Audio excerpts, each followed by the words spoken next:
I jump on every Monday and go through a body weight exercise that you can do from home. If you like the videos I'm putting out, don't forget to like and subscribe and turn on the notifications so you know when the next video comes out. I'm Von from Wellness Coach with Von, and I'm a personal trainer as well. So I love showing people how to do things correctly.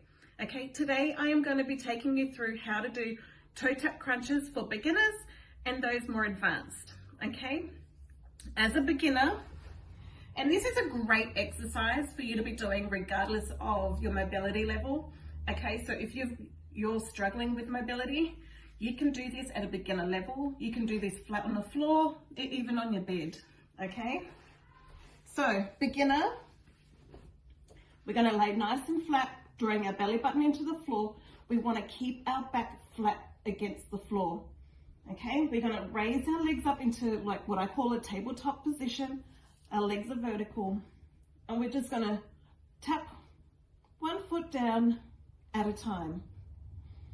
You're going to be feeling it in those lower core and those muscles that wrap around, which is fantastic because they are the muscles that are going to help draw in your waistline.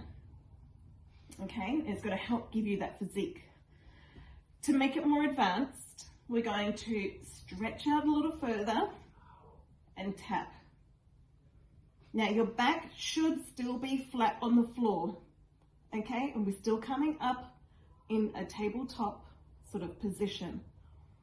If you're doing this and your back is coming up, it means your core is not strong enough yet, and you need to bring your knees up a little bit higher or back to the beginner stage.